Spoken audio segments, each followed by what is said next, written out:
Welcome to the Triple D Podcast, Donuts, Disability, and Discourse, where host Michael Leiner talks to the best in the business about community, impact, business, and donuts. Here's your host, Michael Leiner. Welcome to another episode of the Triple D Podcast. I've got a great guest this week, Dr. Laura Nedorezov. Tell us a little bit about what you do, Dr. Laura. Oh, sure. I'm a pediatric rheumatologist, which not everyone knows what rheumatology really entails, but Well, tell us. The people want to know. So I help take care of children that have oftentimes autoimmune diseases, but also sometimes they're called autoinflammatory diseases. And these are diseases that often affect like the joints, muscles, and then other organ systems as well. Now, how common is it? Because you only work with children, right? Yeah. How common is it for children to have rheumatological disorders? It's not very common, but I think, they're like of the 300,000 kids that are affected by some sort of rheumatologic disease, a good number of those have most commonly like juvenile arthritis, and then it falls into other diseases after that. And that's kind of a good segue into, kind of describing why you're here, because this month is Juvenile Arthritis Awareness Month. Did you know that? I did because of you. You do? What? I should have had more awareness, but I guess What? not. Crazy. Something that we discovered off camera a minute ago is you're a born and bred Detroiter as well. In fact, you went to high school in the hometown that I'm from. I sure did.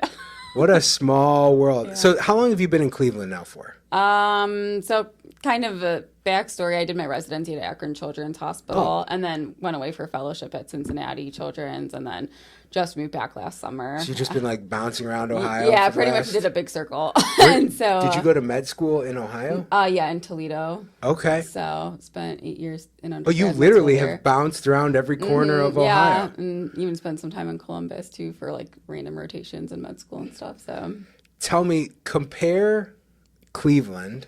So how long have you lived in Cleveland now? Do you live in the Cleveland area? I actually technically live in Akron, but yes, Okay. I mean I've been in Northeast Ohio total for like 4 years of my life. How does it compare to Detroit?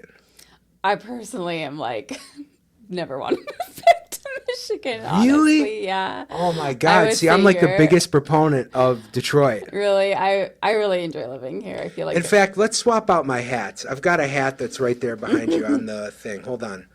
Let's represent. You got it for me? There we go. Normally I wear my Liner Legal hat. yeah, I don't know if it's because I spent like all my childhood in Michigan and then all my adult life in Ohio. It's for you. even Detroit college City. And stuff, so Bet you didn't see this no, one coming. I didn't. Yeah, so I don't know. I mean, I always enjoy going back home, but I don't know. I've really enjoyed my life here in Northeast Ohio. Here's what I tell people. Detroit is a great place for food. Like when I don't know. Is there something wrong with me that I always think about food in terms of like a city? I mean, we've got great cuisine in Detroit. Oh, yeah. Coney Islands. Oh yeah, it's always a staple. Which is your favorite? Which is your favorite Coney Island? Oh, I mean, I always just go to the one like right by my like parents' house. Is it a Leo's? It's Kirby's, yeah. Kirby's? So I went to school with the Caros family that owns Kirby's. My brother's best friend in middle school is Peter Caros, the middle boy. But Leo's is my jam. In fact, out there in the freezer, I bet you know this, you could buy like a tray like this of frozen chili, and then I just heat it up periodically over time. We've got Coney Islands, Middle Eastern foods out of this world. But what Northeast Ohio has that I don't remember any good places growing up in Detroit is ice cream. Yeah. Was there like a good ice cream Not place near really. you? All I remember from my childhood is like Baskin Robbins and Dairy Queen. Yeah, exactly. But here we've got Mitchell's. Yes. Have you ever had East Coast custard? I haven't even heard There's of it. one in Mayfield. There's one in Mentor. There's actually one that's in Parma, not too far from here. We've got Strickland's down in Akron. So this is an ice cream place. I'm a sucker for ice cream. I do like ice cream, even though, of course, we're sponsored by Jack Frost Donut. Little shout out to you. Are you aware about my affinity for donuts? I'm not. No. So I'll give you a little bit of a history. So like my life has totally changed in terms of how I operate as a lawyer in the last basically since the pandemic started, right? So like before, I would have to wear a suit every day. We physically went to court in Cleveland, Akron. Now, in the last several years, everything that Social Security does is on the phone, which is why I dress like, Richard, as opposed to dressing like a lawyer. But back in the day, I would literally go from client's house to client's house to client's house all day long, just taking meetings. And the center of all these little towns in Ohio that I would go to is the donut shop. It's where people would go to share news, talk about high school sports, have their coffee, whatever. And so I started rating donuts. Have you ever seen what's his name? He's Barstool Sports. I know who you're talking. Okay, talking about. Yeah, he rates pizza. I just started going around rating donuts, and I've got a YouTube series, "Go Nuts for Donuts" with Michael Leiner, and that's how we kind of got started with this. Cleveland's a donut town. They are too, yeah. actually. Cincinnati also. I learned Cincinnati. That when I lived there. What's a good donut spot in Cincinnati? Holtzman's is I lived right by one there, and that was top notch. See, when I think of Cincinnati, I think of Graders. Yeah, Graders. I think of Montgomery Inn. Skyline Chili. Cincinnati, that's a food town. It's a food town. That's a real food town. Cincinnati always feels to me like living in Cleveland, literally, even though we're in the same state, it is like the deep south. It's like it might as well be 100%. Alabama to me. Isn't it weird? It's very strange. How I have that association? Like I said, we lived there for 3 years, and that was, it's kind of crazy, the stark difference between the 3.5 hour drive of a quarter of the states. Yeah.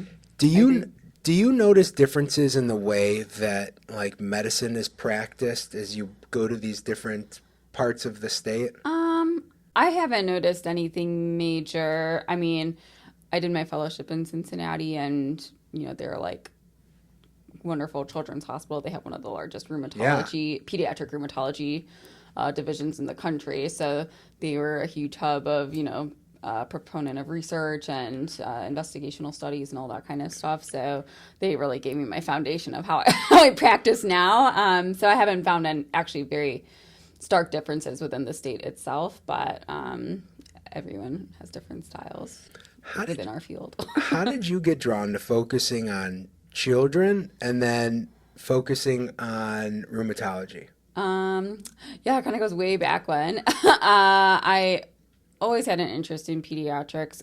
I myself have had psoriasis since I was a kid, which is a autoimmune disease that affects the skin and can sometimes be associated with arthritis. So this is Psoriasis Awareness Week? Is it Psoriasis Awareness? I know. Next month. August is the Psoriasis month. Yeah. August is Psoriasis Awareness Month because we literally just today shot a promo video for Psoriasis Awareness Month. So I dealt with that my whole childhood and bounced around doctor to doctor and kind of went through it then. And that always piqued my interest in medicine. And then I started volunteering at some camps for kids with chronic skin diseases during my summers off in undergrad. And then that kind of just once I saw how really resilient kids were and all that they go through, it made me want to work with them more. And then once it came to medical school and I was on my different rotations my third year, pediatrics was just a very clear fit of just everyone was nice, kind of more lighthearted feel. I mean, of course you have terrible tragedies that happen in pediatrics too, but it was just kind of a different vibe that I really aligned with. And then I of course had some personal interest in derm stuff because of my experience with psoriasis, but then as I was kind of again exploring different rotations and getting to work with different doctors from every field, I then had this interest in rheumatology because I thought it could kind of combine my derm interest, but then also this interest in just general autoimmune issues. And then in Toledo, I didn't have the opportunity to work with any pediatric rheumatologists. There weren't any there. So I came to Akron to rotate with one for a month and loved it. And then that kind of just stuck with me as I went on to residency and really never switched my mind off of that. So are there primary hospitals that you work out of? How does that work for you? So within the field of pediatric rheumatology in general, it's a small field compared to other pediatric subspecialties. So most of us are based at academic medical centers. So more teaching kind of hospitals as opposed to private practice. So I pretty much am within Cleveland Clinic Children's. And then I have satellite clinics, throughout Northeast Ohio. And I would say that's kind of the general practice of probably most providers within my field of, they're based out of some sort of teaching hospital in most likely some sort of big city, Columbus, Cincinnati, Detroit, whatever, and then University or Ann Arbor. And then sometimes they'll have satellite clinics, to kind of expand the breadth of seeing patients, just because it's hard for families to drive 2 to 3 hours for an appointment sometimes. Right. And then, so I kind of just stay within the system and expand out beyond that. Are there any common issues that not necessarily their health issues, but are there hurdles or barriers that you find in terms of accessing care that your patients have, just because it's so specialized? Yeah, I think, as I kind of just mentioned about the distance thing, that probably is the biggest hurdle, is because it doesn't matter where you live in the United States, your child could potentially have a, rheumatic disease that would need to be seen by, a specialized doctor. And, that oftentimes means several hour drive, visits for patients. Wow. And then depending on, the child's condition, they're often coming to see us in the early stages of a new diagnosis, fairly often. And so then that takes a lot of time out of, the family's day to make those appointments. Sometimes children have to receive infusions that require them to come to the hospital to have an IV placed and get medications over 4 to 8 hours. And so that then takes time out of their day.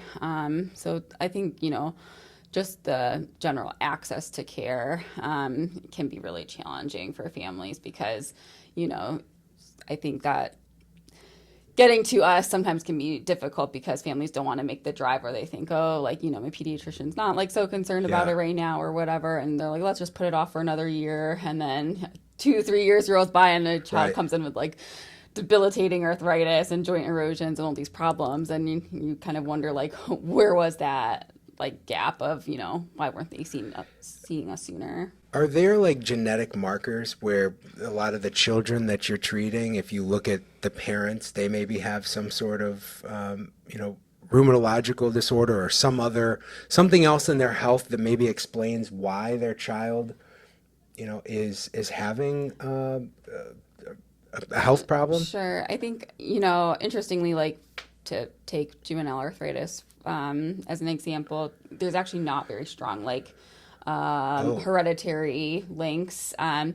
Certainly there's been lots and lots of genetic studies done, and certain genes identified with certain things, but as far as, at least for arthritis in particular, we're not seeing lots of juvenile arthritis stay within families or passed down from generation to generation. It's actually quite uncommon to have family members, the same family members affected. But one of the things as part of any doctor visit, most specialists will ask about certain family histories, and I tailor mine to from an autoimmune perspective. So having, say your mother with an autoimmune disease, that we understand that for whatever reason does increase a child's risk of having some sort of autoimmune problem in the future.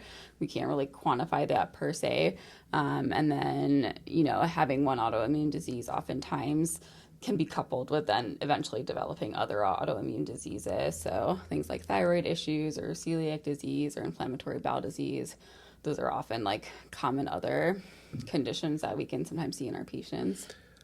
I always feel like I see, and tell me if it's maybe celiac is somewhat similar, but I see Crohn's mentioned a ton in clients of mine who have juvenile arthritis. Yeah, exactly. So the patients with inflammatory bowel disease like Crohn's that have arthritis, they kind of fall into what we call spondyloarthritis. So this is a kind of a specific subset of patients within the JIA umbrella that, whatever sort of gut inflammation is happening is then also extending into the joints as well. And so those kids oftentimes can have really bad arthritis, even if their gut disease is under control. And then with those specific children, we also oftentimes worry about spinal involvement. Yeah. So it can get, pretty complicated. I want to kind of link my worlds together a little bit here and ask you a question. So we did a podcast last week where I had a doctor on, Dr. Ben Galliard, and he is a functional medicine doctor. Now, he's a chiropractor, based in Colorado. He's in Fort Collins, and it was fascinating to listen to him. He starts off by, when I asked him what made him choose his career path, he had a mother with multiple sclerosis. And by changing so many of her habits, he says that he was able to help cure her of multiple sclerosis. Now, we actually had the director of the MS Society on a couple months ago, who said that there is a cure that's actually coming out of Cleveland, which is going to come soon for MS patients, which I wasn't aware of, but it was crazy. It was actually from research being done at Case Western, where I went to law school. And they expect that in 5 years, 10 years, MS is going to be something that we're able to, eradicate, which is awesome. But to kind of go back to where I was heading with this, first of all, what are your thoughts about functional medicine? And are there things that you believe that aren't necessarily giving medication to people, more changing habits that could go towards solving some of the problems that you're trying to solve in your daily practice? Sure, that's a good question, and one we get asked by families a lot. Do they ask about functional medicine a lot? Not necessarily like the term functional medicine, but so many families come in with questions about, well, can my child change their diet to help fight this, or take some sort of supplement or whatever. So at least to date, we don't really have any strong evidence for any specific dietary changes, unless there was some instance of celiac disease like being identified in a family where they would then need to eliminate gluten, because that can cause joint problems as well. But sure. Outside of like that kind of specific restriction, there haven't really been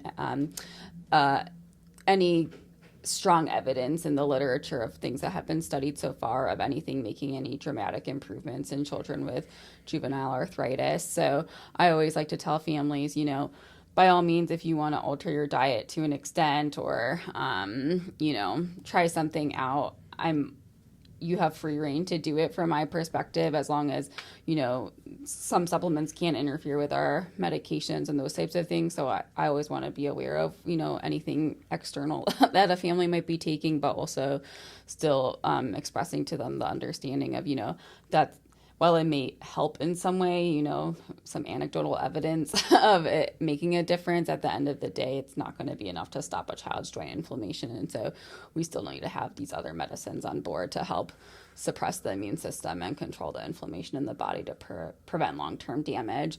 And like with anything, I think in the medical world, like obviously maintaining a healthy, active lifestyle is always going to be beneficial. So,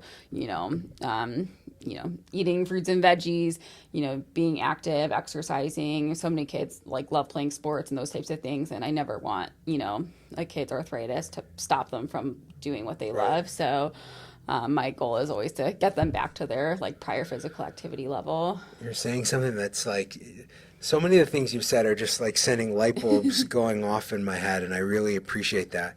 I'm going to throw something out to you, and I'm not sure if we can work it out through conversation, but I appreciate and I agree with what you're saying. So much of what I see in medical notes is doctors encouraging as much physical activity as somebody is capable of. Now, here's the challenge that causes for me in my line of work. So, and we might have to step outside of child cases a little bit, just because with children, the question is not whether or not they can work. It's just about how much they're limited if they're applying for a benefit called SSI, Supplemental Security Income. But at least with adults, when somebody is following their doctor's orders and trying to engage in as active of a lifestyle as they can, which makes sense to me. You're not going to solve a problem that's keeping you sitting on a couch by sitting on a couch, right? That's just kind of an unrealistic expectation.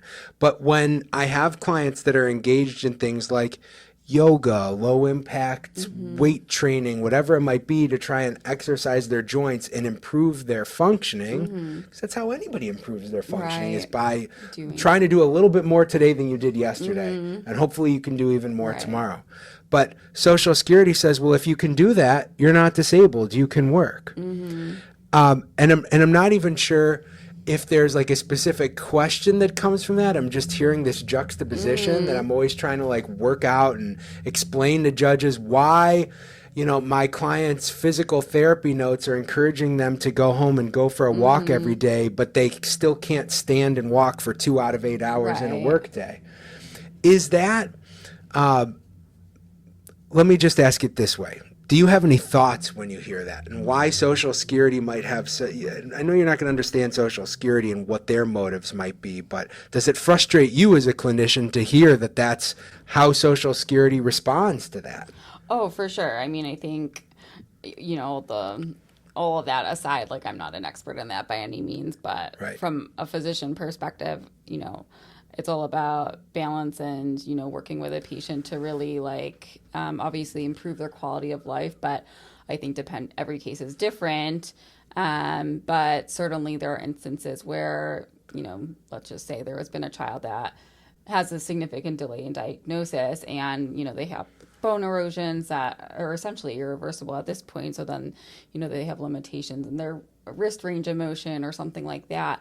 Those are things that are going to just stay with the child regardless of, how aggressive we treat. Of course, the goal is to get pain down and stiffness down and improve range of motion. But sometimes even things like physical therapy and occupational therapy, there still could be some residual limitation with that. And so even though someone might be able to accomplish a certain task, doesn't mean it's not difficult for them. And it doesn't mean that they don't need more modifications or restrictions. So oftentimes we write notes to schools or have 504 plans and things like that in place for children because they need to take extra breaks or have certain accommodations to kind of help them live their life as modified as possible, but to help them accomplish everything, that they used to be able to do. I guess what I'm trying to work out in my head, and you're the victim of it today because you're sitting in that chair right there, is almost just my own frustration with Social Security standards. And there's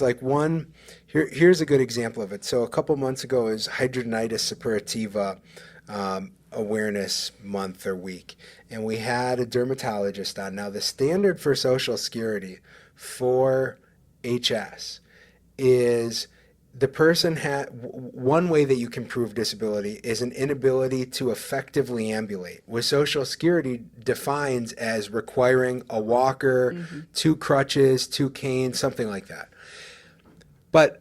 And I presented that to the doctor, and I was like, tell me what you think about this. And the doctor goes, not in the history of medicine has a dermatologist ever told somebody, have they ever prescribed a walker or 2 crutches or 2 canes for hidradenitis suppurativa? Yeah. But Social Security looks for that. Right. And same for, juvenile arthritis, medicines have come a long way. But really, when you think about the general timeline of things, 100 years ago, yes, children ended up needing to be in wheelchairs because there just weren't the right medicines out there to treat their arthritis effectively. Yeah. But really since the mid-1900s and forward, so much has happened from a drug perspective. Yeah, that, if a child ends up in a wheelchair, it's a tragedy. You would never expect a child to really need long-term wheelchair access or those types of things, but it doesn't mean that they aren't having a limitation, in their life. So to me, it's a very black and white kind of definition of what should be considered a disability, which I don't necessarily agree with. So I would definitely not. If I would find that very frustrating. Well, Dr. Laura, we've gotten to my favorite point of the podcast, where we explore the first D and the triple D. This is the Donuts Disability and Discourse podcast, and we do have a delicious blend this week from Jack Frost that I'm going to invite you to enjoy with me. Do you have a favorite kind of donut? I don't, and I appreciate that donuts, but I actually have celiac disease too, so I can't eat them. Yeah. Very unfortunate. Does that mean I need to eat too? Is might, that the you rules? Might need to. Is that the rules? I'm always a sucker for, like pre-celiac, because this was kind of a newer thing for me that I was just found out I had with like a couple years ago. Boston cream donuts were always like my go-to. I don't think we even have a Boston cream in here. We'll enjoy these later. Let me ask you a question. Have you found any places that have like good gluten-free donuts? Not in Cleveland or Akron, Okay. no. In Cincinnati, there's a wonderful bakery though that had all gluten-free goods. I go on these. I take my kids on father-son, father-daughter trips, like usually a couple times a year each. Just time when I'm not thinking about work. I'm just focused on them. And I took my son. He really wanted to go to Argentina. I'm like, I'm taking you for 3 days, Dylan. We're not going to Argentina. But he was like, well, I want to leave the country. I was like, well, then let's go to Canada. It's the only place I'm taking you for 3 days. So we went to Toronto, and we did a donut walking tour of the city, where literally it's like you see the sights in Toronto, but basically the stops are just the like 6 donut shops or something. And no joke, the absolute best donut shop that they took us to, and I mean, like, it was like, what am I eating? This is so good. Was a donut shop where they were non-dairy, plenty of fat, but they were non-gluten. They were gluten-free. What else was it?